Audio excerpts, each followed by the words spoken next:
You are now watching the full recording of CLCC's Sunday service. May the Word of God strengthen your faith and His presence bring peace to your soul. Sa mga oras na ito, to come to Him, and rest in His presence, to come to Him and lay down at His feet in Jesus.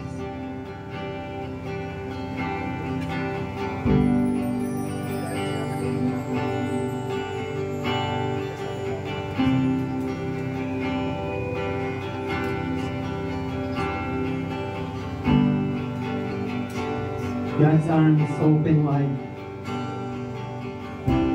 sa bawat isa sa atin na nahihirapan, nagdalahin kung ano pa man.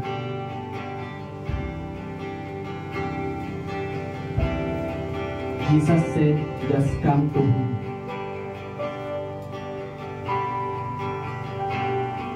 He's ready to embrace us. Thank you, Jesus.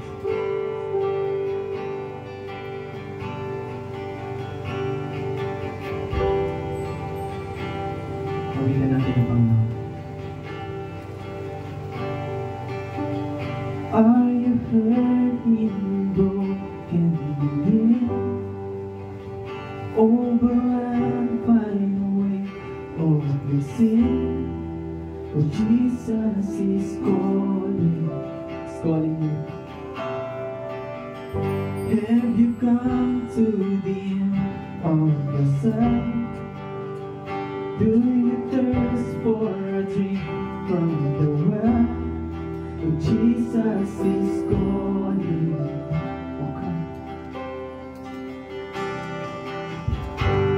Oh, come to the altar. The Father's arms are open wide. Forgiveness was bought with the precious blood of Jesus Christ. Oh God,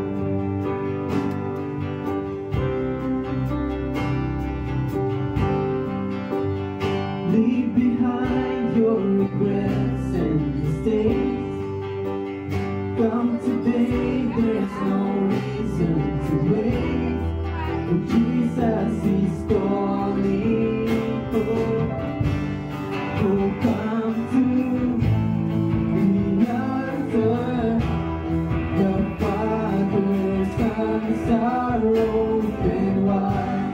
Forgiveness was born with the precious blood of Jesus Christ. Oh, come to the altar. The Father's arms are open wide. Forgiveness was born with the precious blood of Jesus Christ. Oh, come to the altar. The Father's arms are open wide. Forgiveness was born with the precious blood of Jesus Christ.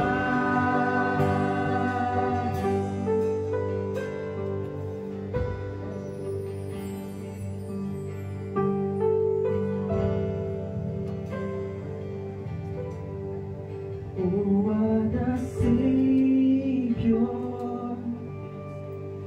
Isn't He wonderful? Sing hallelujah, Christ is risen. Sweet, bow down before Him, for He is Lord of all. Sing hallelujah, Christ is risen.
hearts will cry, these bones will sing. Great are you, Lord. Yes, God. All the earth will shout your praise. Our hearts will cry, these bones will sing. Great are you, Lord. All the earth will shout your praise. Our hearts will cry, these bones will sing. Great are you, Lord. All the earth will shout your praise. Our hearts will cry, these bones will sing. Great are you, Lord. It's your breath in our lungs, so we pour out our praise. Pour out our praise. It's your breath in our lungs, so we pour out our praise to you, Lord. It's your breath in our lungs, so we pour out our praise. We pour out our praise. It's your breath in our lungs, so we pour out our praise to you only. Sabihin ko natin, how great are you, Lord. Jesus, we declare, great are you, Lord. You give life, you are love, you bring light to the darkness. You are love, you restore every heart that is broken. Great are you, Lord. It's your breath in our lungs, so we pour out our praise. We pour out our praise. It's your breath in our lungs, so we pour out our praise to you only. It's your breath in our lungs, so we pour out our praise. We pour out our praise. It's your breath in our lungs, so we pour out our praise to you only. You are great, God. Great are you, Lord. You are great. Great are you, Lord. You give life. You give life. You are love. Yes, God. You bring light to the darkness. You give hope. You restore every heart that is broken. Great are you, Lord.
Panginoon. We pour out our praise, it's your breath in our lives.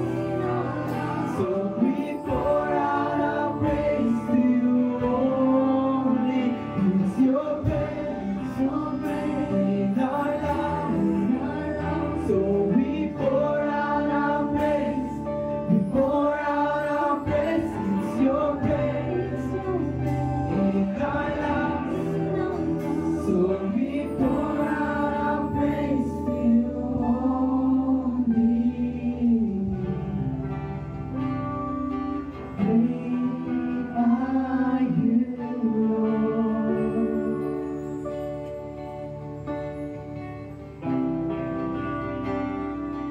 Great are you, Lord. Buong buhay namin, Panginoon, ikaw ay dakila. Great are you, Lord. Sabihin natin sa Panginoon. Great are you, Lord.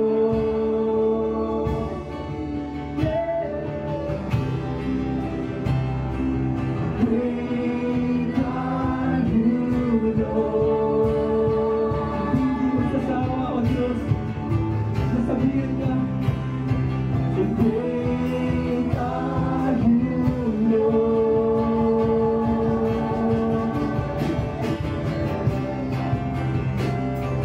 Great are you, Lord.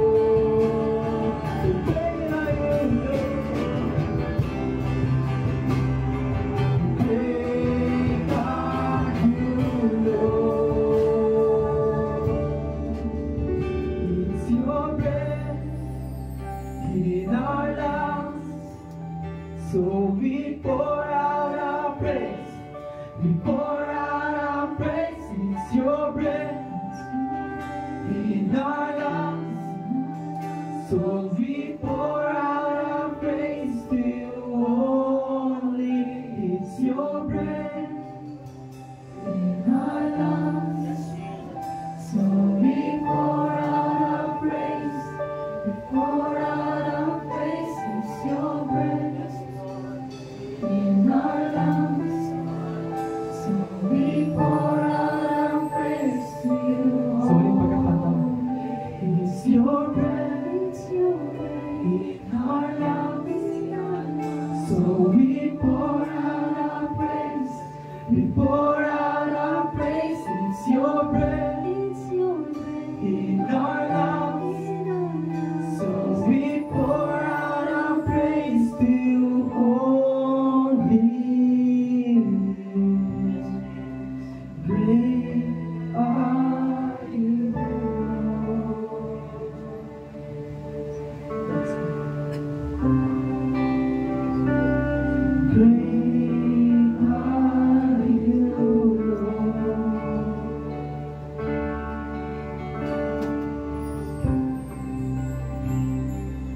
Great are you, Lord. Walang katulad ng kadakilaan, Panginoon. Great are you, Lord.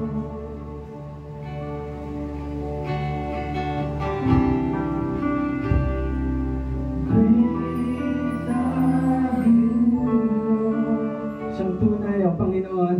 Maaari ba nating bigyan ng best clap offering ang ating Panginoon sa mga oras nito? Sapagkat dakila, tapat, mabuti sa ating mga buhay. Amen!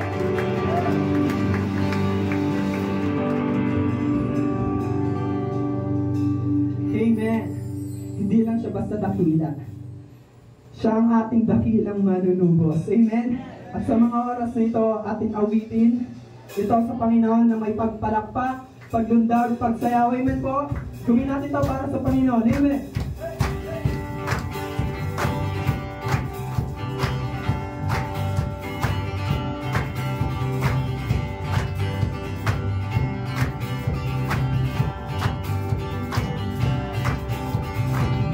I know He rescued my soul. His blood is so precious.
papuri at pasalamat. Isang malakas pa nga pong palakpak para sa Panginoon. Amen! Isang napakagandang umaga po sa Lord, sa ating pong mga kapatid. Pinagpala po ba kayo sa umagang ito? Amen! Narito po tayo, nainanda ang ating sarili upang siya isambahin sa Espiritu at katotohanan. Amen! Mga nagagwapuhan at nagagandahan nating mga kapatid sa Panginoon, ready na po ba kayong makinig ng salita ng Diyos? Excited po ako ibahagi ito dahil nga po ay nagnasan ko itong message na to. Naniniwala po ako makaka-relate po kayo lahat. At sana po mapagpala po tayo ng kanyang mga salita in a million ways. Ano po? Ang pamagat po natin ay Wait! Ayan. Ang mamagat po natin ay isa pang pagkakataon. Sabihin niyo na po natin lahat. Ready, go? Isa pang pagkakataon. Ayan. Isa pang pagkakataon. Saan ba natin naririnig yan? Second chance. Isa pang pagkakataon. Second time. Dito muna tayo sa tsansa. Ang tsansa o isang pagkakataon o oportunidad ay binibigay sa ating lahat na. Ano po? Para yung isang tren na kung saan, kung hindi mo sasakyan, ay tatakbo yan at may iwan ka. Chance. Kahapon nga po, nakakatuwa sa Panginoon dahil may mga kabataan na pumili na sila ay maglingkod sa Panginoon sa pamamagitan ng pag-minister sa kanyang church na CLCC sa pamamagitan ng instrument or music and dance. So sila ay pumunta rito ng alam mo na At yun, na-orient na natin sila at sila ay makakapag-workshop na. Pwede ba natin palakpakan ng Panginoon sa buhay nila? Yun ay chance para sa kanila na maglingkod sa Lord sa pamamagitan ng kanilang talento. Ngayon, kailangan lang nila ay patigyan. Ano po? Kasi sa Panginoon naman nila gagawin yun. Yan, isa pa ang pagkakataon o chance. Pero bago yun, ano muna tayo? Pray muna tayo. Hindi tayo ng guidance sa Lord. Hindi tayo lahat. Ama, Panginoong Isus, Banal na Espiritu, luwalhati sa iyong pangalan. Sambahin ka, O Diyos. God, who created the heaven and earth, with all this host, Lord, forgive us our sins, transgressions, iniquity. Patawarin po kami, Panginoon, sa mga nagawa po namin kasalanan, naisip po namin mali. Lord, linisin mo po ang aming puso, at hindi ang kasalanan, ang magsagabal sa amin sa pakikinig ng aming mga salita. Panginoong Isus, salamat po sa pagpapatawad, sa paglinis po sa aming mga kasalanan. Salamat po sa kahabagan. At ang aming hiling po namin sa umagang ito ay maintindihan po namin yung mga salita na siyang magiging tanglaw po namin, Panginoon, liwanag at guide para po kami, Panginoon, ay makalakad sa iyong way, sa iyong will ng maayos at maaliwalas. Thank you, God, kasi pinupuno mo ang lugar na ito ng mga mananampalataya sa iyo, mga kapatiran na umiibig sa iyo. Pusin mo po, Panginoon, ang bawat sa po sa amin ng mga salita at presensya mo, Banal na Espiritu, sa umagang ito. Tulungan mo lamang po ako, Panginoon, na maihayag ang magandang salita, magandang balita. Sa iyo pong kapulit pa salamat sa pangalan ni Jesus. Amen and amen.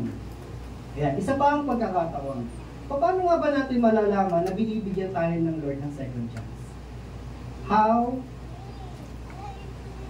can we be sure that God will give us a second chance when we need one?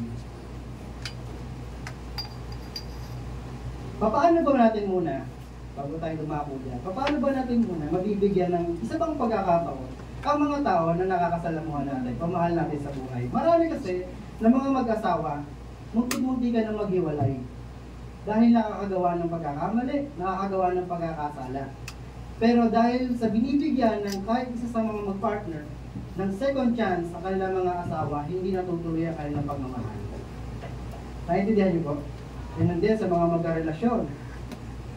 Gumagawa ng kasalanan ang partner, pero dahil nga sabi niya, sorry love, hindi ko na uulitin, patawarin mo ako, hindi na mauulit, promise. Yung sa mga salitang ganon, hindi na mauulit. Narinig niyo na ba yan? Yan. Anong gagawin mo ngayon? Ikaw naman, dahil marunong ka magpatawad, ang sasabihin mo, sige na love, pinapatawad na kita. Promise mo, huwag mong uulitin ha? Huwag mong uulitin. Paano pag naulit? Paano pag naulit yung ang kanyang ginawang kalokohan at kasalanan? May third time? May fourth time? Diba? Sabi ni Peter, Lord, ilang beses ko mapapatawarin ang aking kapatid na nagkasala? 7 po ba? Sabi Lord Jesus Christ, 7 pong ulit pa nito. So kailangan, sabi ni Jesus, kailangan magpatawad ka. Paano yun? Sa mundo natin kinagagalawan, may mga tao talaga na parang hirap patawarin. Yung wala ka namang ginawang masama sa kanya, pero palalabasin na ikaw pa yung masama, isiraan ang pangalan mo sa Facebook, tapos makatapos ng siraan, ibablock ka pa, ipapakalat na ikaw ay ganito, ganire. Alam mo yun? Parang hirap bigyan ng second chance. May nagbago isip niya, sis, sorry nagawa ko lang naman to kasi galit ako eh. Kasi naiinis ako eh. Paano mo bibigyan ng second chance? Di ba? Alam niyo, tayong lahat ng mga tao, nagkakasala tayo. Walang perfecto. Pero sabi ng Bible, in process tayo. Ibig sabihin, nasa proseso tayo ng perfection. Kasi ang ating Panginoong Jesucristo, pinakita niya ang isang tao na pwede palang maging perfecto, na walang pagkakasala. Pero nga, kahit magpa-Kristiyano o hindi Kristiyano, lahat nagkakasala. Kahit pastor yan, kahit leader yan, nagkakasala. Amen po? Parang ang bigat-bigat na ng kasalanan kapag naranasan mo. Pero, ang Lord, binibigyan tayo lagi ng second chance. Hindi lang second chance, paulit-ulit na pagkakataon. So, paanong paraan? Basahin nga natin. Tomorrow. Panibagong bukas. Kaya ka binubuhay ng Panginoon sa umaga kasi gusto ng Lord na muli kang makapagsisi, muli kang makapanibagong sigla, at hindi ka na magkasala, hindi mo na mauulit ang iyong kasalanan. Kaya mapalad tayo, ginigising tayo ng Panginoon. Sabihin mo sa iyong katabi, mapalad ka. Mapalad ka. Kasi meron pa tayo laging kinabukasan na kaya natin baguhin ang ating sarili sa pamamagitan ng kanya mga salita. Sabi pa, a second chance isn't about erasing the past. Opo, hindi nyo naman talagang ubura yung nakalipas eh. Nagawa na yun eh. Nangyari na yung nakalipas. Ang second chance daw, ito, it's about shaping the future with wiser hands. Ibig sabihin, maging matalino ka na. Binigyan mo siya ng second chance, muling pagkakataon, maging matalino ka na. Ibig sabihin, alam mo na dapat ang gawin niya. Kasi meron tayong pag-uusapan, ang kwento ni Jonah. Kahit yung mga batang maliit, alam yung kwento ni Jonah. Kahit hindi nga Kristiyano, alam yung kwento ni Jonah. Sino ba si Jonah? Si Jonah ay propeta ng Diyos, na kung saan tinawag siya ng Lord para gawin yung tungkulin niya na pagsabihan yung lugar ng Ninive o city of Ninive. Kaya lang, ito si Jonah, ayaw niya gawin yung task. Anong ginawa niya? Tumakas siya. Umalis siya. Ayaw niya gawin yung tungkulin, pumunta siya ng Tarsis. Gusto niya pumunta ng Tarsis. At sa Joppa, doon nakakita siya ng bangka o barko. Tapos saan sasakay niya papuntang Tarsis? Na-remind ba sa inyo yung kwento? Ayan. Ayaw niya kasing puntahan yung Ninive. Bakit? Ano meron ba dun sa Ninive? Bakit ayaw niya puntahan yung Ninive? Kaya sabi ng Lord, puntahan mo. Sabi ng pangunawa ko, sa pangunawa ko, kaya si Jonah. Ayaw niya na puntahan ng Ninive kasi yan ay kaaway nila. Bansang sinasakupan ng Assyria ang Ninive. So, ibig sabihin, ayaw niya na pumunta sa kanyang mga kaaway at pagsabihan sila. Ano bang sasabihin? Sabihin sa mga tao na doon na sila ay magsisi sa kanilang kasalanan dahil sukdulan na at suko na sa langit ang kanilang kasamaan. Sabi din sa chapter 1, verse 2, sabi ng Lord kay Jonah, pumunta ka sa Ninive, ang malaking lungsod at pangaralan mo ang mga taga roon sapagkat suko na sa langit ang kanilang kasamaan. Ano ibig sabihin ng suko na sa langit ang kanilang kasamaan? Ibig sabihin, puro karumal-dumal na ang kanilang mga ginagawa. Eh si Jonah, anong ginawa niya? Tinakasan niya yung task. Pumunta sa kabilang dako. Gusto niya mapalayo-layo sa Panginoon. At nung nasa bangka na siya, nakita nga natin sa kwento, 4 chapter lang yan, 4 chapters lang yan, pwede nyo basahin po yan at ulit-ulit sa bahay. At nung nabasa ko nga dyan, ang daming revelation ng Lord, kahit alam ko na yung kwento, ang daming revelation ng Lord, na may ma-discuss naman natin siya. So, ano yung task niya? Sa first one muna tayo. The word of the Lord came to Jonas, go to the great city of Nineveh and preach against it, because its wickedness has come up before me. Chapter 1 yan. Nagkaroon siya ng second chance by chapter 3. Ito po siya. Ito po yung ating text. Sabi diyan, then the word of the Lord came to Jonah a second time. Chapter 3 itong binabasa natin, kanina chapter 1. So, ilan ang pagitan? Isa. May nagdaang chapter 1 at chapter 2. Ano kaya ang nangyari? Si Jonah ay nasa bangka na, nakakuha siya ng bangka, doon ay natutulog siya. Para bang payapa ang kanyang kaisipan, natakbuhan na kita, Lord, hindi mo na ako makikita dito, malayo na ako sa iyo. pinakaisipan niya. Kasi ayaw niyang gawin yung kanyang task. Takbo siya ng takbo. Palayo siya ng palayo. Kaya anong nangyari? Jonah chapter 1, verse 4, pinadala ng Lord yung lugar o karagatan na kinalalagyan ni Jonah ng malakas na hangin at ito ay nagdulot ng bagyo. Sabihin nyo, bagyo. Si Lord ba nagbibigay ng bagyo? Sabi niya, violent storm. Hindi lang basta bagyo. Yun talagang nasa bangka ka pa, lulubog na, palubog na yung bangka.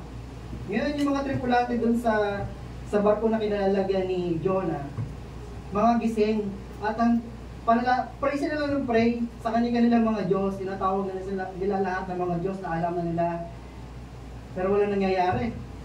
Nakita ng kapitan si Jonah, sabi niya, "Noy, bakit tulog ka ng tulog? Mag-pray ka sa Diyos mo. At sabi mo, iligtas tayo sa ganitong panganib, bagyo." Ngayon, ang nangyari, nagpalabunutan sila. Kung naaalala nyo, nagpalabunutan sila ng pangalan. Kung sino yung mabunot, yon ang may sala. Nabunot yung pangalan ni Jonah. Boom! Sabi ng mga tripulante, ay po pala may kasalanan kung bakit tayo nagkakaganito Pag-pray mo sa Lord na bumupa na yung bagyo. Ano bang gusto mo namin gawin sa iyo para mawala na tong bagyo na ito?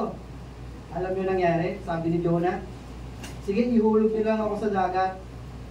Isipin niyo yung dagat nangangalip. Galit. Malakas ang alon. Malulubugin na sila. Pero sabi ni Jonah, ihagis niyo lang ako sa dagat. Ano nasa isipan niya? Gusto niyo na mamatay? Di ba? Pero, sabi ng mga tripulante, tumawag sila sa Diyos ni Jonah. Sabi, Yahweh, patawarin niyo kami sa aming gagawin na ito. Anong gagawin nila? Ihuhulog nila si Jonah sa dagat. Ulit, babalik ako dun sa sinabi ko. Yung mga tripulante, tumawag sa Diyos ni Jonah. Na ang sabi, Yahweh, patawarin niyo kami sa gagawin po namin ito. Ano ibig sabihin? Ano nakita ko doon? Minsan, ang bagyo, akala natin, parusa. Yun pala, opportunity. Paano ko nasabing opportunity? Ito,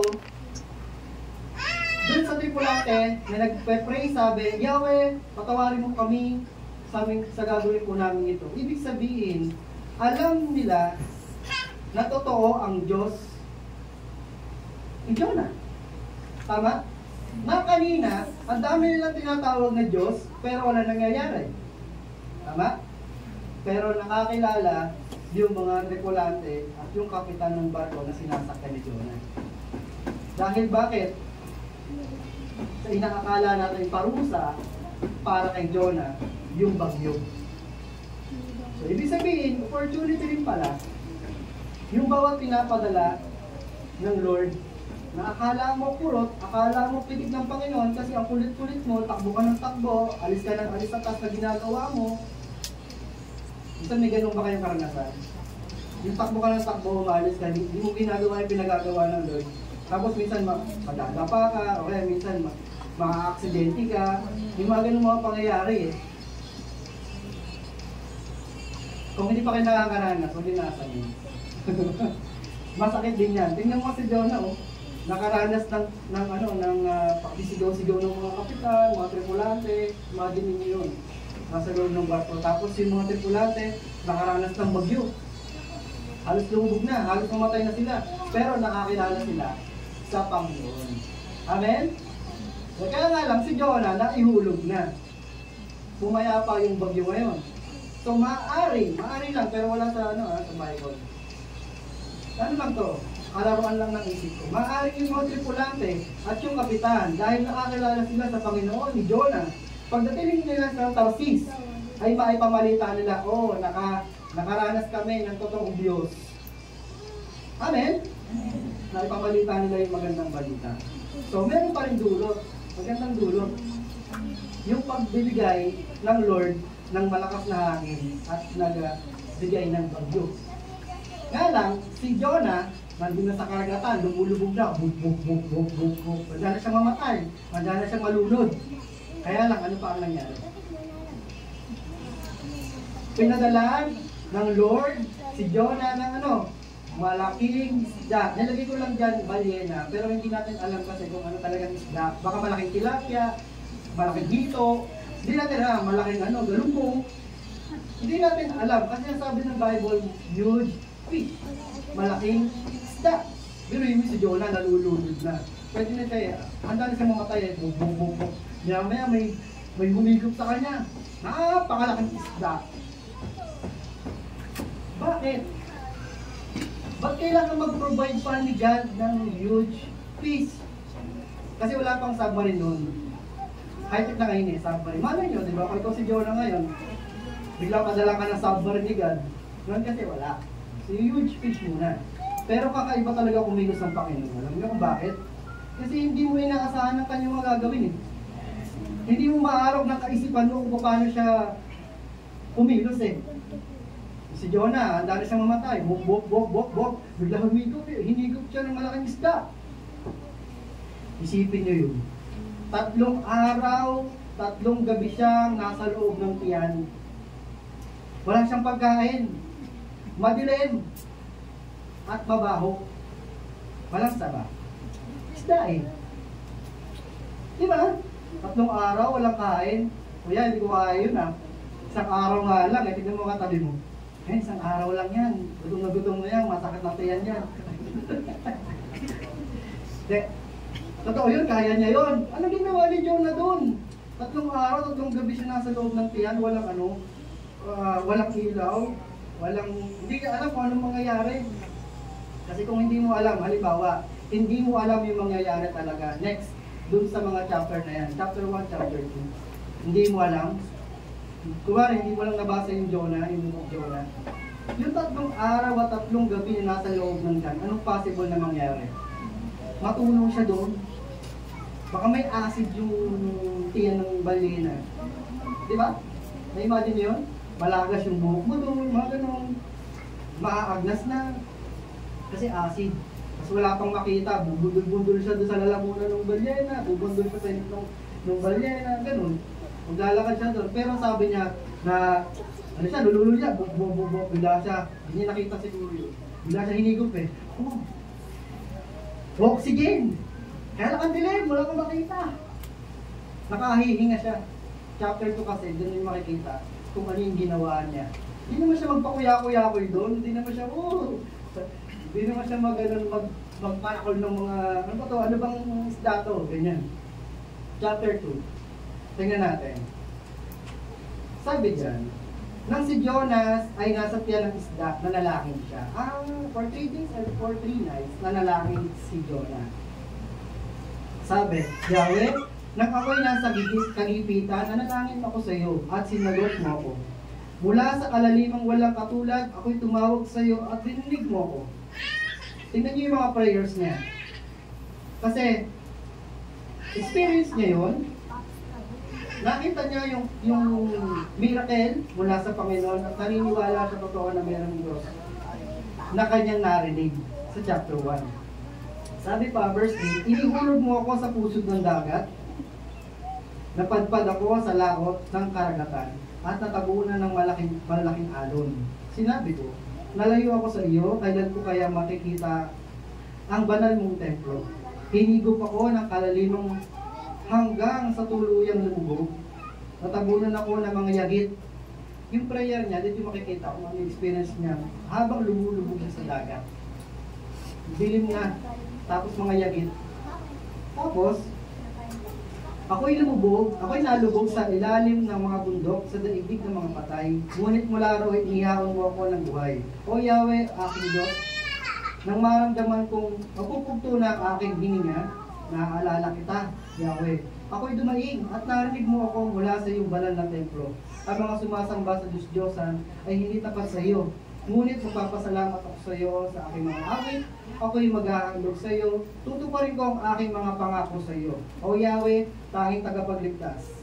Verse 10. Kinausap ni Yahweh ang isda. At si Jonas ay iniluwa nito sa dalampasigan. So nakita natin yung prayer. Minuto ko lang binanggit. Napansin nyo? Pero hindi natin alam yung for 3 days and 3 days and 3 nights na pananalangin kung gaano kahaba yun. Amen po?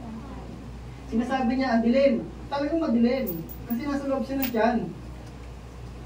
Pero may hangin siyang nararamdaman. Tapos, doon siya ng prayer. At nakita, kinausap ni Yahweh yung isda. Nakita natin, anong sabi? Kinausap ni Yahweh ang isda. Tunay nga na makikita natin na kahit ang mga hayop may pangunawa. May mga alaga ba kayo? Opo, aso, pusa. Makikita niyo may mga pangunawa. Try niyo kayong malaking isda ang inyong alagaan. Yan, lagay niyo sa malaking aquarium. Makita natin dito, kinausap ni Yahweh ang isda. At anong sabi? Iniluwa si Jonas. Iniluwa. Sa English, sa Tagalog kasi iniluwa. Kung makakakita ka ng malaking isda, o balyena, di ba? Saan ang nabasa ng mga balyena sa luwa? Bibig. Tapos dito, sa may butas, di ba? Kita mo yun. Imagine niyo si Jonas na nilipad. Pero iniluwa eh. Iniluwa sa dalampasigan. Mas worse naman pag binaan dito. Imagine niyo na. Siyempre, meron din silang wait ba?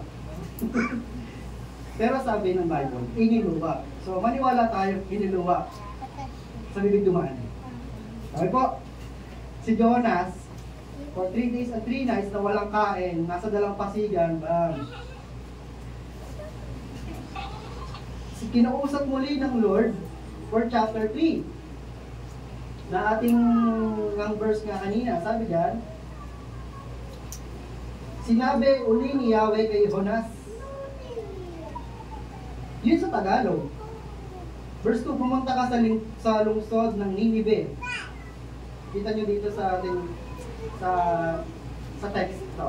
Sa English, ito mababasa nyo.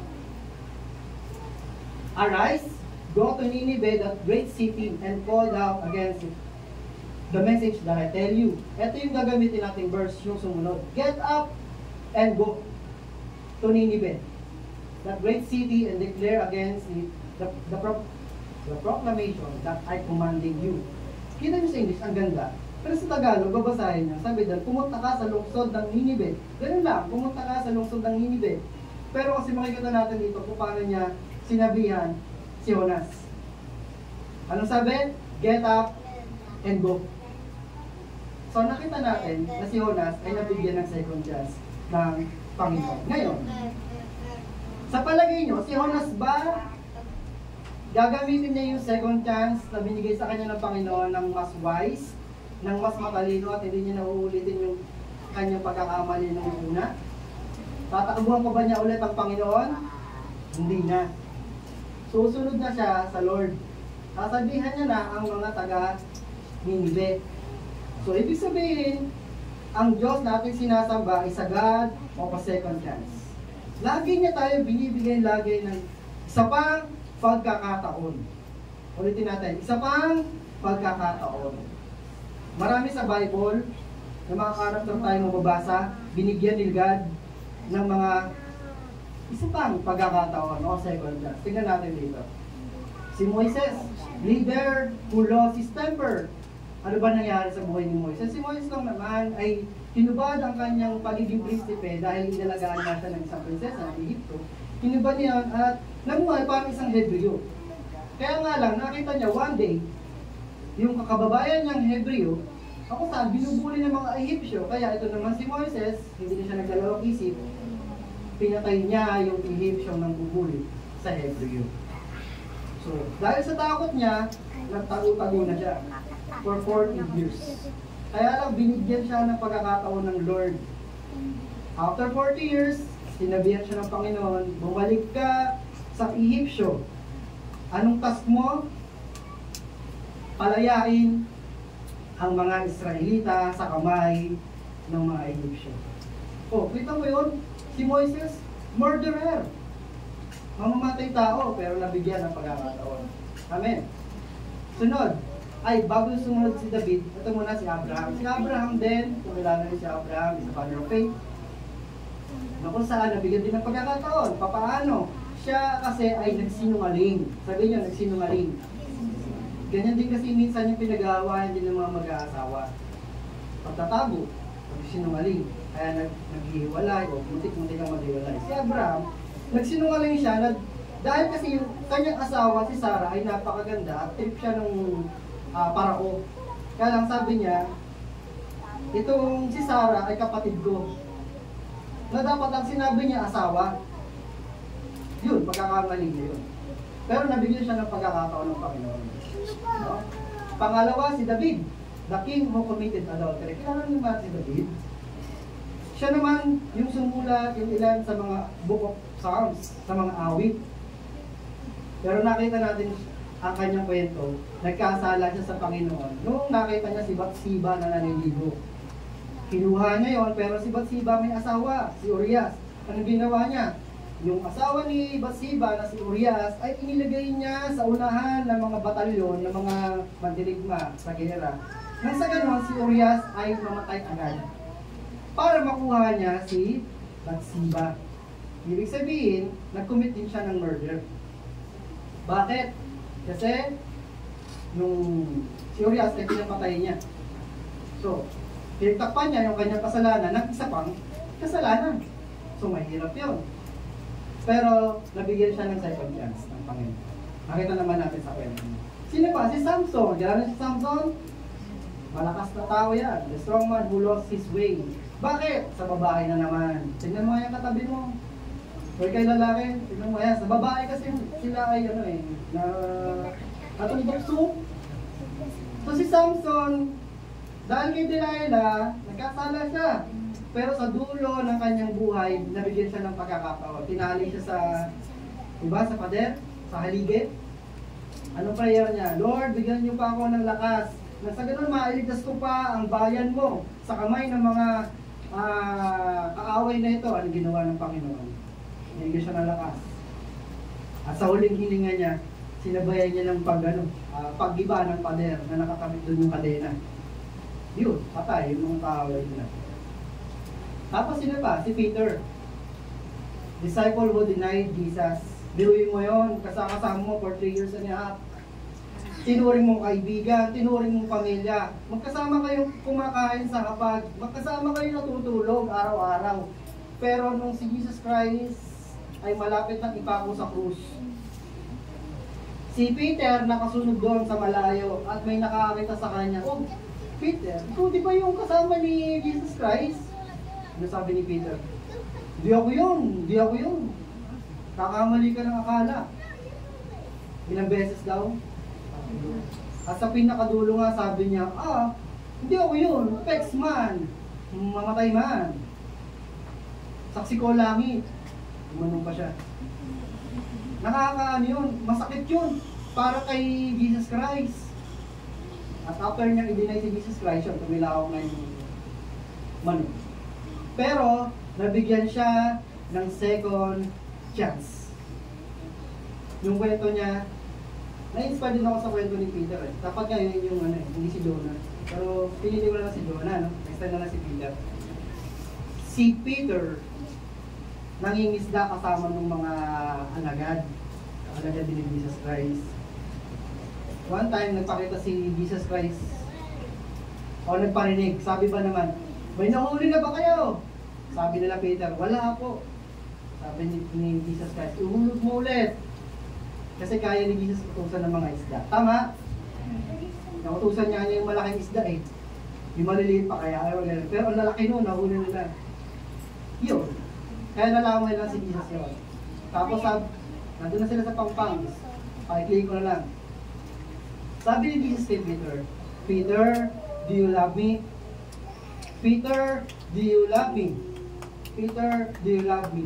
3 beses din. Kung paano 3 beses niyang dininay si Jesus, pero yan, 3 beses ni Jesus, tinanong itong si Peter. Kung ikaw si Peter, anong mararamdaman mo? Diba? Pero hindi pa nanumbat yun. Anong sabi ni Jesus Christ kay Peter? "Do you love me?" Sabi ni Peter, "Yes." "Opo, Lord." Sabi, "Pakainin mo ang aking kawan."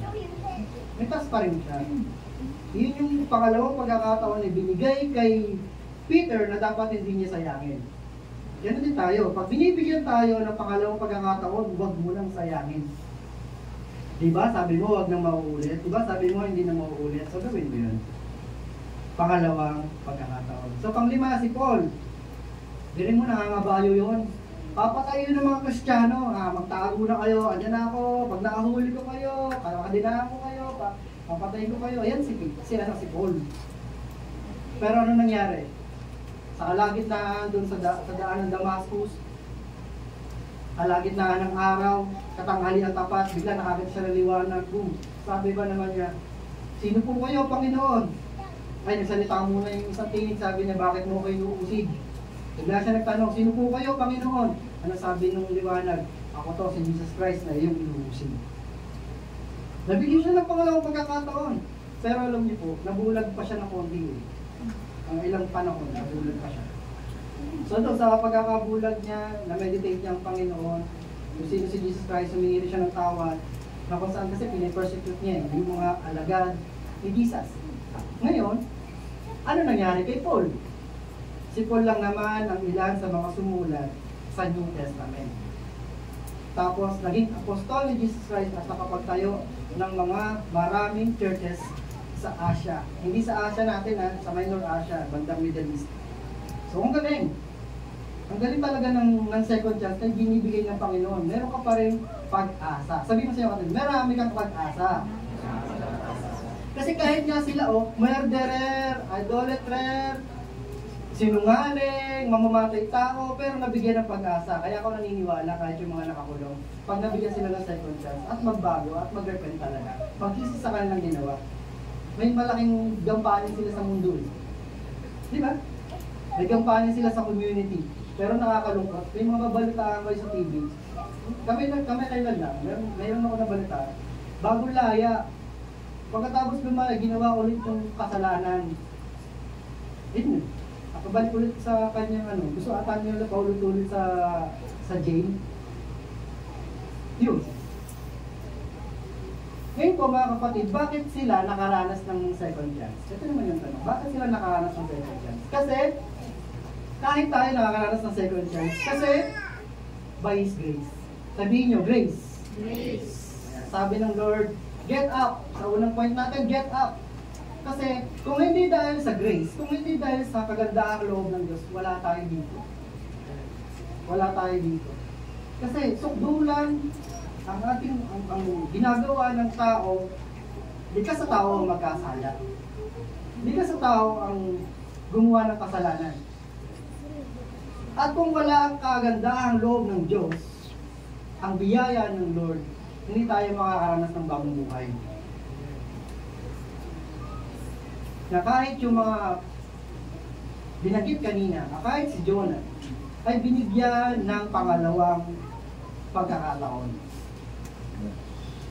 Yung grace na tinutukoy ko ay ang Panginoong Jesucristo. Bagamat siya'y Diyos, hinubad niya ang kanyang pagka-Diyos at nagkatawang tao. Nang sa ganon, bakit? Bakit niya ginawa yon? Para tubusin tayo sa ating mga kasalanan. Kasi hindi na kaya ng tao na mag-alay ng tupa o hayop para sa katubusan ng kasalanan, tatanggalan ng duguli. Pero sabi nga, hindi na kaya ng tao, kaya dahil sa pag-ibig ng Diyos, ibinigay niya ang kanyang bugtong na anak. Para kung sino mo sumampalataya ay di mapahamak, hindi magkaroon ng buhay na walang hanggan. Amen. Kaya nga tayo nakakaranas ng kaligtasan. Kasi by His grace, dahil sa kagandahang loob ng Diyos, kaya walang maipagmamalaki ang tao, walang mabait. Tingnan mo yung katabi mo, mabait ba yan? Opo, kuya, sobrang bait yan. Naiinis na nga ako sa kabaitan. Di, walang mabait. Nagiging mabait na nga isang tao by His grace. Baka mamisinterpret niyo ako wala talaga mabait. Wala kahit isa. Walang matuwid, wala kahit isa. Pero dahil sa kagandahang loob ng Diyos, natututo tayo maging mabait. Kasi natuturuan tayo ng Biblia, natuturuan tayo ng Panginoon na magkaroon ng mabuting asal. Amen. Alam niyo, natutuwa nga ako sa Panginoon. Kasi kahit ako, nakaranas din ako ng second chance. Isa pang pagkakataon. Kasi, binibulay-bulay ko sarili ko kung halimbawa ang Lord at si Jackie ay hindi ako binigyan ng second chance. Wala ako dito ngayon. Hindi nyo ako makikita. Pero ang Diyos ay mabuti. Kwento ko lang sa inyo saglit. Okay lang ba yun? Kwentuhan lang tayo. Naantok na kayo eh. Ay, hindi ako puno. Hindi naman talaga ako mabait. Kung tinignan nyo ako, mukhang mabait. Hindi, kuya mo. Hindi ka naman mabait. Tignan. Yun. Hindi ako talaga mabait. Kasi nung ako nagtatrabaho sa fast food chain, si Jack na nag-aaral. Kami na noon. Girlfriend ko siya. Ang nangyari, busy siya, busy ako. So, sabi nga niya, ikaw lang ang busy. Sabi niyo nun. Pass na to ha, pass na to. Noon to, baka i-condemn niyo ako eh, baka i-diss niyo ako eh. Noon to, napagtagumpayan at napinatawad naman ako ni Jackie. So, ayun nangyari. E di, nanik ako sa isang sa katrabaho ko kasi araw-araw kasama. May girlfriend ako, tapos nanik ako sa iba. Alam niyo yun? Pero wala nangyari ha. Wala nangyari, para clarify lang. Sama na tingin nyo eh. Mabaero, gano'n, mabaero. Wala nangyari naman, galing lang, nagkagustuhan lang naman gano'n. Siyempre, nalaman nyo, masakit yun. Masakit yun para sa mga. E di ako naman, dahil sa kalokohan ko, hindi ko alam ang gagawin ko ngayon. Alam niyo, binawa ko akbang, umalis ako dun sa trabaho ko, kahit regular ako, umalis ako dun.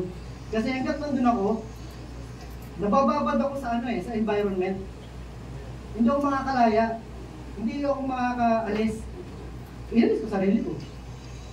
Kasi merong isa akong teacher sa TESDA. Tuntua pa ako noon, sabi ko, sir, counter kasi ako, sir, lagi sir. Ano na ako, regular na ako dito. Imbis na matuwa yung prof namin, sabi ba naman, o diyan ka natatanda. Ano yun, hindi siya masaya, sabi, o diyan ka natatanda. Para ako binuhusan ng malamig na tubig mo. Although regular, although maganda yung, di ba, bawal na sinisita. Pero inalis ko sarili ko dun nga, dahil iba na yung nararanasan ko. Nakatin ako ng Bible study noon, tapos yung trabaho ko, yun yung nangyari. Tumakas ba? Yun yung salita, tumakas ba? Eh gano'n, nagkaroon ako ng kalokohan, ng pagkakasala kay Jack. Hindi ko alam gagawin ko. Ano nangyari? Nag-birthday siya. Nag-isip ako ng regalo. Eh hindi ako invited. Galit eh. Oh, ano yun? Galit yun, hindi kami magkakatext. Kasi naisipan ko naman, gusto kong magkaroon kami ng reconciliation, ng pag-ayos. Wala kami closure eh. Diba? Yung pagka parang hindi na nagpantina, nagalit siya sa akin. Nag-portrait ako, nagduhit ako ng mukha niya. Hindi ako kagalingan. Kung makikita nyo lang dun sa second floor, dun sa kwarto namin, nandun pa rin siya. Tinatreasure pa rin talaga namin yung portrait na ginuhit ko yung mukha niya. Yun nga, hindi niya ako invited. Pupunta ako sa birthday niya, takot ako. Nahiya ako sa kalungkuhan ko eh. Hanggang sa, yun nakabalot na ako sa loob. Inabot ko yung portrait. Nakabalot pa yun. Kung natatanda ako nun, ang pangit ng pagkabalot. Kung hindi diaryo, magazine eh. So binalot ko lang para sa surprise, mukha mo. E ganun nga. Black yung border. Naiba din yung portrait, black yung border. Nilagay dun sa gitna ng lamesa na may mga pagkain. Alam mo yung tsura nun? Parang may lamay. Hindi ko naman pwedeng makuha, hindi ko pwedeng kunin. Eh siyempre nahihiya na nga kasi ako. Hindi kami nagkakatingan na niya. Pasalamat na siyempre. Yun yung way ko na, yun yung una kong akong sa kanya. Tapos nagkakatat kami na, sabi ko, pwede ba tayo ulit maging friends? Yun yung way ng mga lalaki. Pag naman kami yung lalaki. Una talaga, pwede ba tayo maging friends ulit? Yun siya eh, hindi ka talaga pwede ba tayo magkabalikan muli? Wala mo nang gano'n. Pwede ba tayo maging friends ulit? Eh, December, sabi niya, sige, December naman eh, mag-Christmas naman eh. Yun yung reason niya. Nakakaawa ako eh. Yun yung reason niya kung bakit niya ako pinatawag. O sige, ano naman to eh, give love, di ba? On Christmas Day. siya, ayun na. Napatawad na kita. Pero sa madaling sabi, tactical naman natin yung mga lalaki. Di ba yung mahal ko pa rin naman sa Jack eh? Talaga sinikap ko, di magka-friends ulit. Yun na, nagkabalikan na kami. Tapos, yun na, dara-diretso na. Basta, hindi lang mauulit. No? Yung pangalawang pagkakataon, hindi ko na sasayakin. Kaya minsan, nagkakalokohan na lang kami doon sa taas. Sabi niya, sino naman yung kachat mo? Sino naman yung kausap mo? Hindi ka talaga mabubura eh, di ba? Asan ba yun? Hindi mo na mabubura yung yun ng kalipas, kasi yun na siya eh. Nagawa ko na eh. Kaya lang, syempre nga, huwag mo nang uulitin. Second chance na. Kaya yun, bidang-bida naman siya ako dun sa mga kabataan kausap niya lagi. Alam niyo, mabait. Sa iba, tinatago namin yung ganung istorya. Yung iba naman, alam na yun, broadcast na. Ngayon ko nga lang ito sinabi na pulpit. Kasi nakaranas ako ng second chance. Kasi kung hindi ako pinagbigyan ni Jack, hindi ako bigyan ng pagkakataong muli, walang na ako dito. Hindi nyo na ako makakasama. Hindi nyo ako makikita. Kawawa naman kayo. Sabay ganun yun. Yun, second chance. So sabi niya, Geta, huwag ka manatili dyan. Sabi ng Lord kay, proceed na tayo, okay lang ba? Proceed na tayo. Sabi ni Yahweh kay Jonah, get up! Sabi siya katabi, get up! Kasi kung mananatili ka lang dyan sa kinalalagyan mong bagsak, wala mong nangyayari. Kaya sabi niya, pumunta ka sa lungsod ng Ninive, ipahayag mo ang pinapasabi ko sa iyo. At this verse 3, sabi niya, nagpunta nga si Jonah sa Ninive. Malaki ang lungsod na ito, aabutin ng 3 araw kung ito'y lalakarin. Napakalayo, 3 araw, and a big city pa rin. Tapos ano nangyari? Siya'y pumasok sa lungsod, pagkaraan ng maghapong paglalakad. Di ba nung una sa kwento, ayaw niya, takas natin ang takas eh. Ayaw niya. Pero verse 4, siya'y pumasok sa lungsod, pagkaraan ng maghapong paglalakad. Malakas niya ay pinaya. Gugunawin ang Ninive pagkaraan ng 40 araw. So ibig sabihin, may timeline na lang kayo. 40 days na lang. Ang natitira sa inyo, gugunawin na ni Lord yung bayan niyo. Verse 5, naniwala ang mga taga-roon sa pahayag na ito mula sa Diyos. Kaya, nag-ayuno silang lahat at nagdamit pang luksa bilang tanda ng lubos at pagsisisi at pagdalikod sa kanilang kasalanan. Tignan niyo yung ginawang hakbang niya, ni Jonah. Kung hindi siya nag-get up, kung hindi siya tumayo, hindi niya ginawa yung trabaho niya tungkulin niya sa Panginoon. Itong mga taga-Ninive, hindi naman nila alam na meron ng pagbinaw ng kanilang lungsod. Diba? Kaya yung hari, nagdesisyon na sabi sa mga tao, mag-fasting kayo, mag-prayer kayo, magdamit kayo yung pangluksa. Alam niyo yung damit pangluksa, yung sako, yun yung kanila. Damit pangluksa. Hindi naman tayo kasi nagdadamit pag nagluluksa tayo nila. Hindi tayo nagdadamit ng sako. So, ano ba sabi? Ayan. Ito yung sa English naman. Makikita naman natin dyan. Yung word na get up and go. Ayan. So, mga dyan. Ayan. Yung kahabagan ng Panginoon din. Makikita natin dito sa Amazing Grace na kanta. Anong sabi dyan? Amazing Grace, how sweet the sound that saved a wretch like me. Ibig sabihin, sa kanta, pinapaintroduce sa atin na tayo ay wala nang kapag-apagasa talaga. Wretch. Ibig sabihin, parang barko na lumubog sa ilalim ng tubig dagat. Sabi pa dyan, I once was lost, but how I found. Was blind, but now I see. Dahil sa kagandahang loob ng Diyos, narito ka ngayon, sumasamba sa iisang Diyos at sa totoong Diyos na humihiling pa rin ng pangalawang pagkakataon at isa pang pagkakataon. Nagkamali ka? Get up! Nagkasala ka? Humingi ka ng tawad? Get up! Huwag kang manatili sa pagkakasala. Huwag kang manatili doon sa kasalanan ginawa mo. Kasi ang Satanas, iuhod ka niyan doon. Sa guilt, nakasabihin niyan, diba, yung ginawa mo, kahiya-hiya ka. Na siya naman din talaga ang reason kung bakit tayo din minsan na nagkakasala. Pagagandahin niya sa paningin. Yung mga magagandang bagay, parang mahook tayo doon. Lust of the flesh, lust of the eyes, and pride of life. Yan ang kalaban natin lahat. Ulitin ko, lust of the flesh, lust of the eyes, and pride of life. Kaya nga natukso si Eva eh. Kaya nga natukso si Adan eh. Pinaganda sa kanilang mga mata ang alin? Yung prutas. Na anong sabi ng Lord? Huwag mong kakanin yan. Anong ginawa? Dahil maganda sa kanilang paningin, kinuha nila, pinigyan. Hanggang sa panahon natin yun, ganun pa rin ang taktika ng Satanas. Pagagandahin sa iyo ang isang bagay, nasa ganun mahuk ka. Uy, nandito ah. Sige nga, pag nahuk ka na, ubus oras mo, andyan na ang panahon mo, hindi mo nakikita, kinakain ka na ng sistema na ito. At pag nahuk ka na niyan, wala na. Makikita mo parang ibang tao man. Pero dahil sa biyaya ng Diyos, muli niya tayo iniaaw. Amen? Basta magsisi lang tayo. Basta magsisi lang tayo. Sabi nga, but God demonstrated His own love for us in this. While we were still sinners. Ano sabi? Christ died for us. Kung hindi dahil sa Panginoong Jesucristo, wala tayong pangalawang pagkakataon. Kung hindi siya namatay sa cross, wala tayo sa ating tinatamasang kaligtasan. Amen? Kasi nga, tayo naman dapat din talaga yung magdusa sa ating mga kasalanan, pero binayaran tayo ng kanyang dugo. Naiintindihan niyo po yun?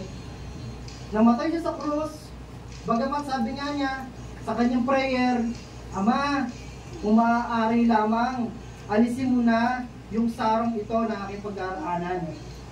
Ayaw niya din, kaya lang, dahil sa kalooban ng Ama, yun talaga ang kailangan. Sabi, masunod ang kalooban mo, hindi ang kalooban ko. Bakit? Si Jesus Christ, bilang isang tao, alam niya ang kanyang pagdaraanan, kamatayan sa krus. Sino mga tao, gusto mamatay? Wala. Alam niya Jesus Christ ang mangyari sa kanya. Bubuhin siya, buburahan siya, sisipahin siya, lalalibuhin siya. Eh, imagine sa akin si Jesus Christ. Kapag saan hindi naman siya umahangal eh. Kahit na nga isang pitik lang yung kanyang daliri, lalabas yung mga anghel. Ipagtatanggol siya. Ganun din yung ginawa. Bakit? Kasi meron siyang iniisip. Ang iniisip niya, ikaw. Na kapag ito ay manumbalik sa Panginoon, kapag ito ay sumampalataya sa Panginoon, magkakaroon siya ng pangalawang pagkakataon. Magbabago ang kanyang buhay. Napagtagumpayan niya? Yes! Kaya ma'am, biyaya ang tawag eh. Biyaya. Opportunity din naman natin na sampalatayanan natin ang Panginoon, bagamat di na siya nakikita. Pero ginawa niya na yun, way back 2,000 years ago. Inialay niya ang kanyang buhay para sa iyo at sa akin. It's our privilege na magkaroon ng buhay na walang hanggan. Ang destinasyon ng tao talaga ang impyerno. Pero dahil sa kagandahang loob ng Diyos at dahil sa kanyang pag-ibig, nakakaranas tayo ng kaligtasan. Sa Tagalog. Pero ipinakita ng Diyos sa atin ang kanyang pag-ibig sa ganitong paraan. Kahit nung tayo makasalanan pa, namatay si Kristo para sa atin. Sabi mo sa'yo, katuloy, para sa'yo. So huwag mong sayangin yung pagkakataon na yun. Yung binibigay siya sa ito dyan. So kanina, get up, ngayon, go. Kung hindi si Jonah, bumangon, o pumunta sa Ninive,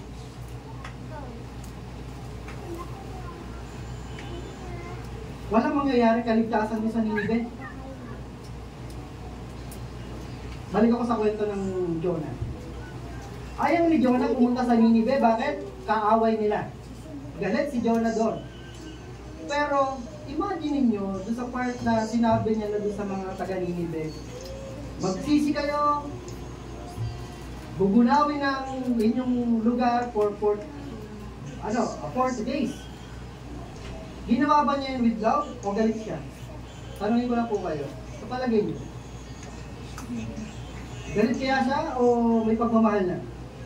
Ang napipilitan. Isa kasi sumusunod lang tayo sa ating mga magulang ng pilit, pero sumusunod tayo.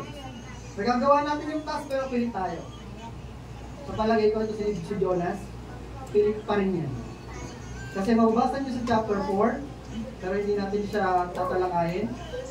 Siya lumahaba. Doon makikita nyo kung ano yung ugali talaga ni Jonas. Pero kahit paulit-ulit na binibigyan ng pagkakataon ng Lord dito si Jonas, alam mo yun, nagiging makulit na si Jonas kay God. Wala eh. Talagang ang Diyos natin mahabagin, mapapasensya. Amen?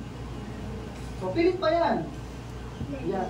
Magsisi kayo, gugunawin na ng Lord yung bayan ninyo. So, hindi ganun nangyari.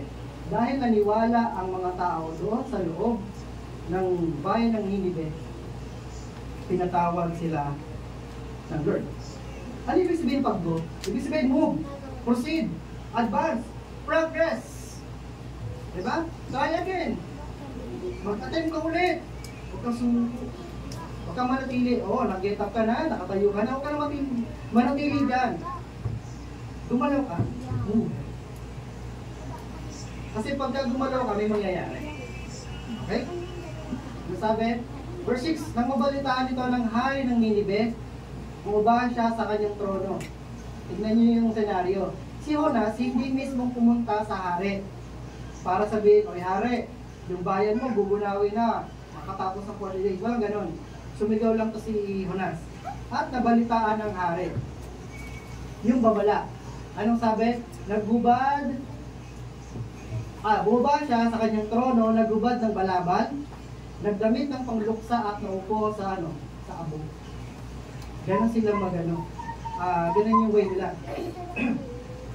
At ipinasabi niya sa mga taga-Ninive, ito'y utos ng hari at kanyang mga pinuno. Walang dapat kumain ng anuman, wala ring iinom, maging tao o hayop. Grabe naman yung mga mga hayop din na. Wala ring iinom eh. Tapos sabi pa, lahat ng tao at hayop ay magdamit ng pangluksa. Imagine niyo kung paano nyo i-dress yung aso nyo ng pangluksa. Damit ng sako. Kayo na mag-imagine. Ayan. Verse 8, lahat ng tao at hayop ay magdamit ng pangluksa. Taimtim na manalangin sa Diyos ang bawat isa, pagsisihan ng lahat, ang nagawa nilang kasalanan, at iwan ang masamang pamumuhay. Itong hari, nagbago ang kanyang prinsipyo, nagbago ang kanyang isip, kasi nakarinig siya ng warning mula sa Diyos. Noong chapter 1, sabi, suko na sa kalangitan ang kanilang kasamahan. Tama? Pero bandang chapter 3, nagbago ang sitwasyon. Dahil kumilos si Jonah. Dahil ipinahayag niya ang warning, kaya ang hari nagbago ang isip. Kaya yun yung mandate niya sa mga tao kanyang pinamamahalaan. Ano pang sabi? Verse 9, yung hari na nagsasalita dito. Sabi niya, baka. Sabi niya, baka. Ano yung ibig ng baka? Baka sakali. Di ba? Ano ba ibig sabihin pa nun? Di sigurado. Pero gagawin natin kahit baka. No? Kahit di sigurado. Sabi niya, baka sa parang ito'y mapawi ang galit ng Diyos. Magbago siya ng kanyang pasya at hindi na niya ituloy ang balak ng pagpatay sa atin. So, gumawa rin ng hakbang ang mga tao sa Ninive. Nagdamit silang pangluksa, nag-ayuno at nanalangin. At hindi rin sila kumain. Kasi nagbabaka sakali ang hari na sila ipatawarin. Hindi naman nila nakikita, pero naniniwala sila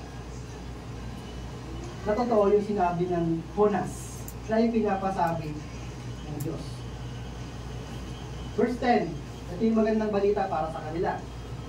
Verse 10, nakita ng Diyos ang kanilang pagtalikod sa kasamahan, kaya hindi na niya pinarusahan ang mga ito, tulad ng kanyang naunang sinabi. So, nakita ni God ang pagtalikod sa kasamaan ng mga taga-Ninive. Nagbago ika. Kaya, binawi na ni Lord yung parusang na dapat darat na nila. Amen? Yun ang magandang balita rin para sa atin. Bakit? Sa mga ginagawa natin kasamaan, may parusa. Sabi nga ng Bible, the wages of sin is death. At kapag patuloy tayo nagiging makasalanan at nagpapakasama, wala, kamatayan yun. Pero dahil nga sa kagandahang loob ng Diyos, tayo ay naligtas. Doon sa verse 9, yun, sabi niya, baka sa parangit ay mapawi. Tignan ko lang dito sa English, sabi niya, dito, who knows? Sino nakakaalam? Ayun yung sa English. God may see this and turn from His wrath so that we may not perish.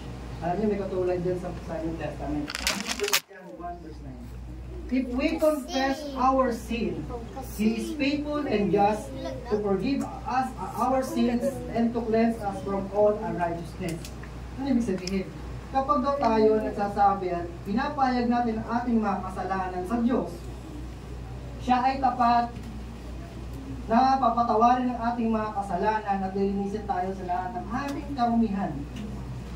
Kahit patuloy tayo nagiging makulit, kahit patuloy tayo nagkakasala sa Panginoon, nandun pa rin yung second chance, third chance, fourth chance, paulit-ulit na chance. Kasi bakit? Siya ay tapat at mapagpatawad sa Diyos. So huwag natin abusuhin.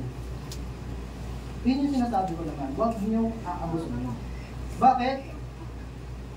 May hangganan yun. Ang tao nga di ba? May hangganan. Ganun din ang Panginoon, may hangganan. Kapag nakita niya na wala tayong pagsisisi, anong gagawin niya? Wala na. Babawian na ating buhay at ahantong tayo doon sa buhay, sa kamatayan, walang kapatawaran. Kung naalala niyo yung story ng father at dalawang anak doon sa prodigal son. Nakita natin yung totoong pag-iisi ng bunso eh. Lumapit sa kanyang tatay na may pagpapakumbabang loob. Sa pag-isip-isip niya sa kanyang sarili, hindi siya karapat dapat. Ganon din naman. Diba? Nagigilid tayo sa ating mga kasalanan para bang ang isipan natin, nagawa ko na naman itong kasalanan na to. Iniisip mo ngayon, ang dumi-dumi mo, iniisip mo ngayon, baka makulitan na sa si God. Pero yung anak, pumunta sa tatay niya, sabi niya, Ama, patawarin ako ng Ama sa langit. Ang Diyos Ama sa langit, patawarin niyo po ako, Ama, dahil nagkasala po ako sa iyo. Turing niyo na naman po ako bilang alipin, huwag na anak. Anong response ng tatay? Niyakap siya. May pet. Hinalikan pa nga. Tapos, pinisuot siya ng mga, damit, sing-sing, kanya pa. Pinapasok sa loob ng bahay na para bang walang naging kasalanan. Sa normal na tao, di ba, doon nun? Kung balik naman nagkasala, bisa niya sasalubong, narasan niyo yun, sasalubong kayo ng nanay niya ng pamata. Narasan niyo na yun. Sa may kanto, asa ka na! Ay ano pa, gagawin pa, tatago pa yun eh. Narasan niyo yung mga nanay? Tatago pa yung mga, Raymond, halika dito. Usap tayo. Usap lang ngayon, usap lang. Eh pala, ipamahalo na. Nakagawa tayo ng kasalanan. Para bang iniisip natin nakakatakot kasi nandiyan si nanay, nandiyan si tatay, may dalang pamahalo. Masakit. Dahil alam mo nagkasala ka, talagang mapaparusahan ka. Pero ang Panginoon, ang Diyos Ama, grabe na. Grabe magmahal. Kahit gano'n ka sukdulan, kahit sumpo na sa langit ang kasama ng kasalanan ginawa natin. Kita mo nga si Moises, si David, si Samson, si Peter, yung mga Bible character, nakadama rin ng grace eh. Nakaranas ng grace. Sa panahon natin ngayon, nakakadama tayo ng grace. Naayakapin tayo ng Panginoon, kakalikan pa tayo eh. At sabihin, anak, mamaya ka ha. Hindi, wala namang ganun. Walang ganun. Hindi, niyakap. Tapos pinatuloy pa sa bahay. Kaya nga, galit yung panganay Nasa kwento. Ay ba, grabe naman yan. Yung bunso, nilustay yung ano yun na yun? Yung kwento? Nilustay yun.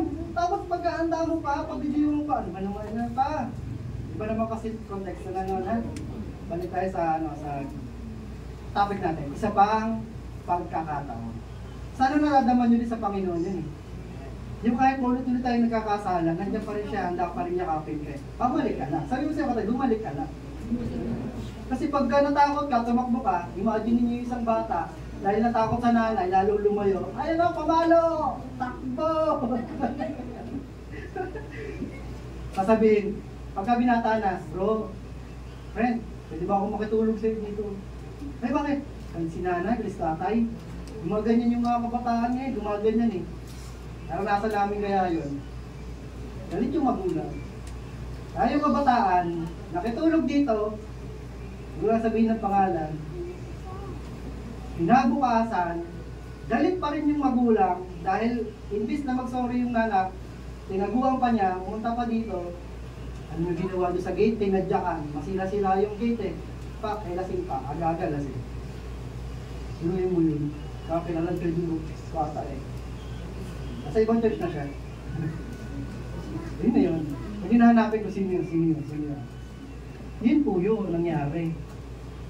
Kaya, balik ka sa Panginoon kapag nagkakasala ka. Yun lang naman yung gusto nating palabasin dito. May maraming pagkakataon, binibigyan para tayo talaga ng isa pang pagkakataon. Huwag mo lang sayakin. Amen? Dahil sa biyaya ng Diyos. Tayo po lahat, tayo pumikit. So sa pagpikit nyo, pasalamat ka sa Lord. Kasi bubungad pa rin yung bagong umaga, bagong pag-asa, makapanubalik muli, magsimula muli, mag-get up and go. Recondition, rethink. Yan yung mga binibigay sa'yo ng Panginoon. Opo, yes. Wala namang perfecto. Nagkakasala tayong lahat. Nagkakamali. Sa kapwa at sa Diyos. Pero alam mo, grabe talaga yung pagkapatawad ng Panginoon sa bawat isa. Yung grace at taba na binibigay sa atin. Hindi matatawaran. Walhati sa iyong pangalan. Sige, pag-pray mo yung sarili mo. Salamat sa Panginoon kasi may pagkakataon ka pa.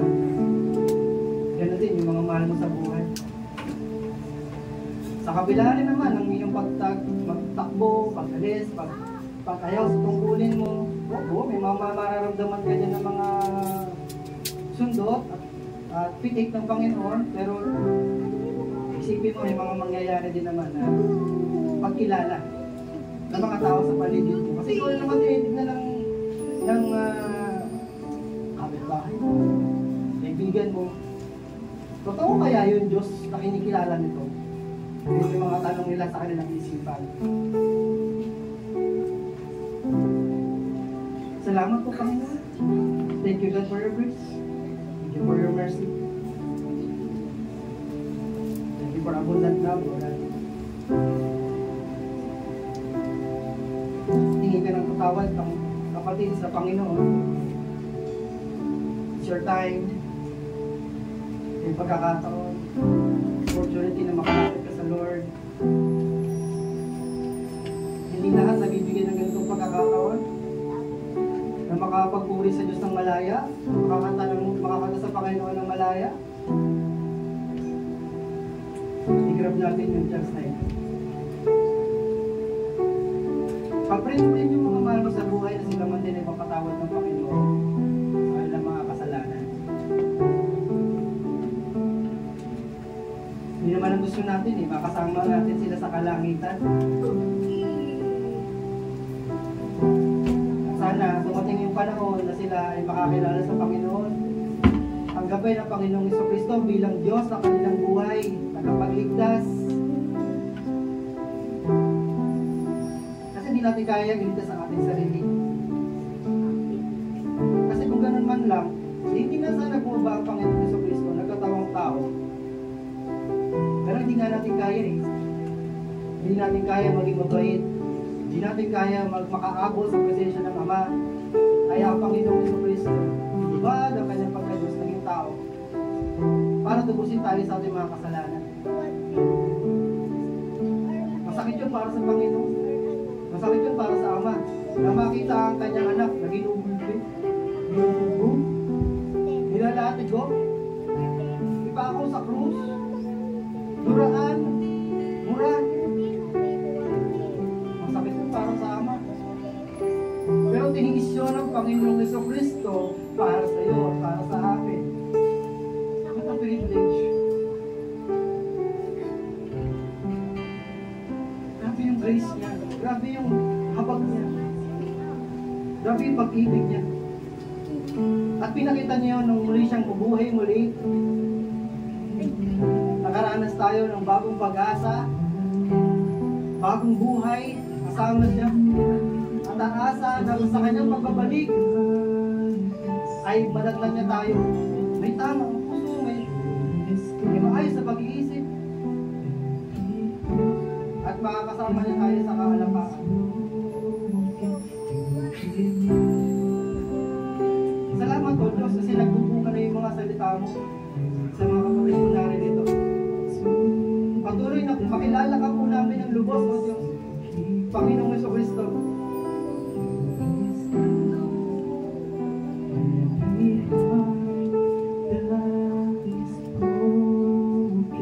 Kung nakakailangan ka ngayon, nandiyan, pagkakataon, sige, pag-pray mo.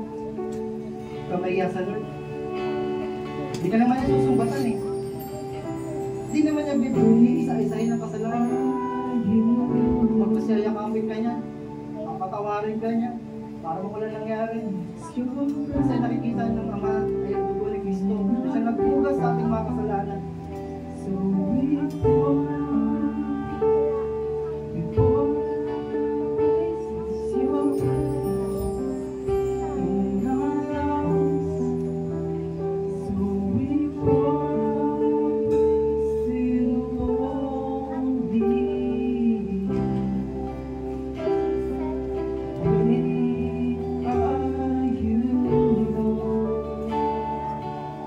pamingin tayo ng kakayahan na magpatawad ni Iman. Kung paano pinatawad tayo ng Diyos, yun din naman na naging tayo ng kakayahan na magpatawad sa iba na nagkakasala sa atin. Opo, masakit. Opo, parang nakagapyado ka. Opo, parang nalisahan ka. O ang Diyos niya magpatawad eh.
Bagamat kami Kristiyano na, nakakagawa pa rin kami ng pagkakamali, mga mali pag-iisip sa kapwa po namin. Pero tulungan mo po kami. Pero ng Espiritu, tulungan mo po kami. Tumalaw ka po sa buhay ko, bawat sa po sa amin. Tumilis ka po, Panginoon. Ang lahat po na nakangailangan, i-provide mo po, Panginoon, ang kanilang mga pangailangan. Naghanap sila ng trabaho, Lord. Yung trabaho mo, Lord, bigay po sa kanila ng isa sa kapal sa pagsamba nila sa iyo. And Lord, yung kanilang mga anak buhay, pagpalain po ang mga kanilang mga anak buhay, Panginoon. I-bless mo rin po yung lahat ng mga tatangkilik na kanilang anak buhay. Lord, ganun din po sa mga magulang na narito. Patuloy na mag-alab sa kanilang mga puso, ang pag-ibig, ang payapaan, sa tahanan. At doon sa mga mag-asawa, malapit na sumuko, Lord, pagpapigil ko po, Panginoon, na kanilang pag-ibig sa isa't isa. Ayaw ko po, Panginoon, ng divorce. Ayaw ko, Panginoon, ng pag-iwalay. Lord, nakapit mo sila ng pag-ibig mo. Para na sila ang pag-ibig sa Panginoon, Lord. Pag-ibig nila ang kanilang mga asawa. Na kahit nagkakamali, Lord, tinatanggap pa rin po nila ng buo. Kasi ganoon din po kami, Panginoon, sa iyo. Tinatanggap po kami ng buo. Thank you, God. Thank you, Jesus. Thank you, Jesus, kasi pinaglaban mo kami sa cross. Hindi ka nag-give up. Hindi ka sumuko. Kahit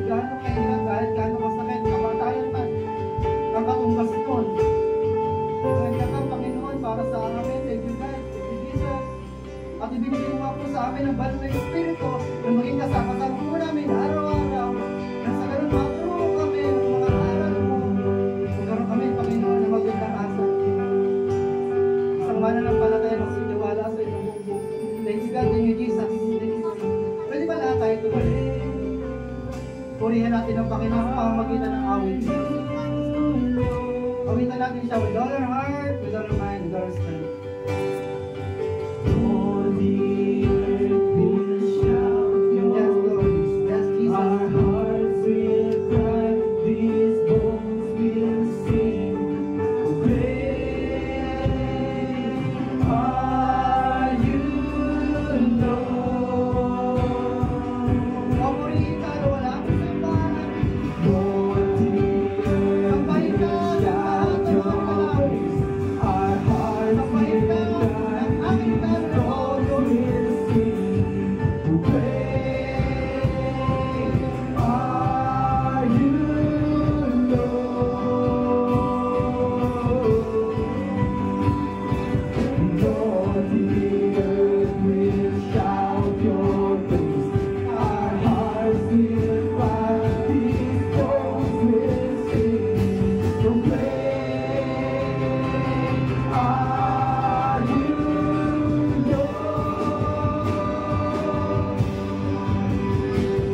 So great and not so we pour out our praise, pour out our praise. So great and not so we pour out our praise to you,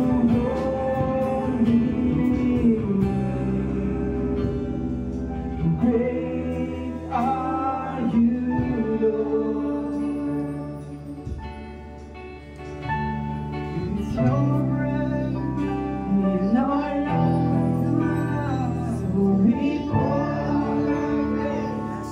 We pour out our praise. It's your breath in our lungs, so we pour out our praise to you. Alam mo yung ibig sabihin ng kantang ito? It's your breath. Yung hininga na meron tayo ay galing sa Panginoon. Yung buhay na meron tayo ay galing sa Panginoon.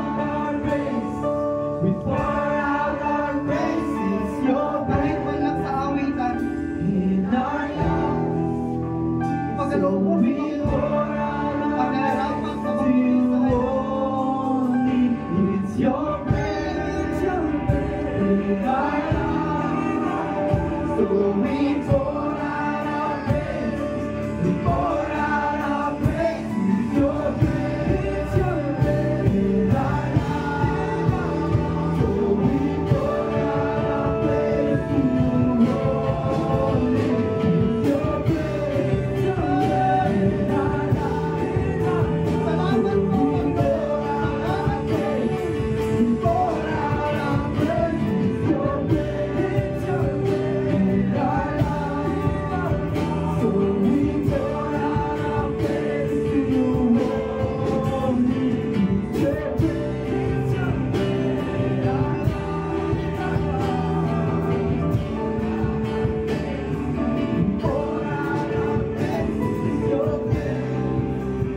in our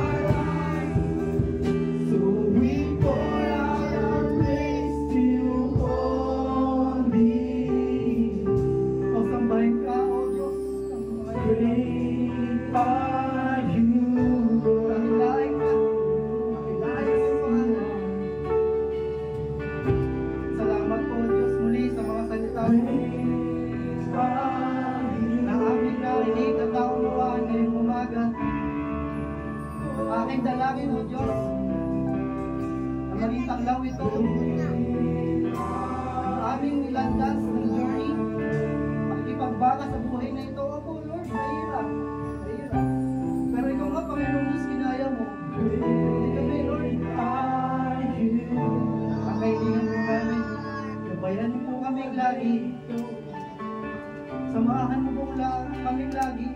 Huwag mo kaming iiwan. Huwag mo kaming pababayaan, O Diyos. Binigay po sa amin dito, baka mamaya sa problema lang, bibigay na eh. Pero Lord, kinusulit na. Abutin mo sila, Panginoon.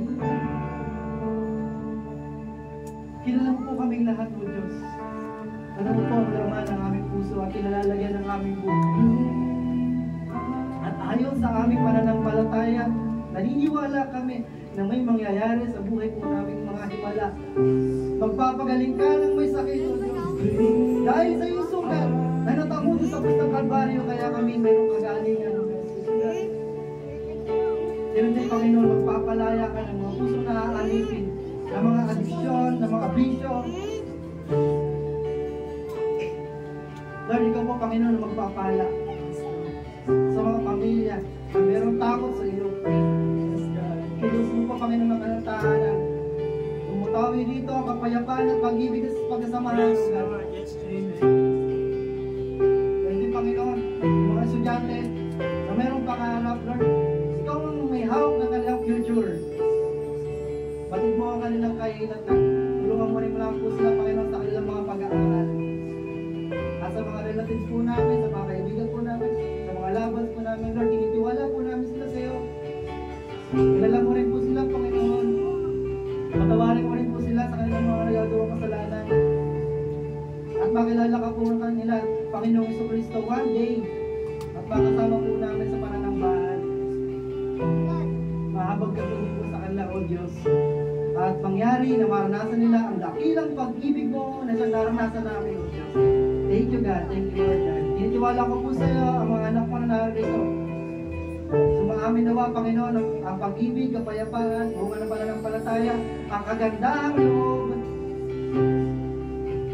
ay sumaamin nawa, Panginoon. Sumayo, O Diyos, lahat ng papuri, pagdakila, pagluwalhati, sa pangalan ng Ama, ng Anak, ng Espiritu Santo, ang lahat ay magsabi ng Amen!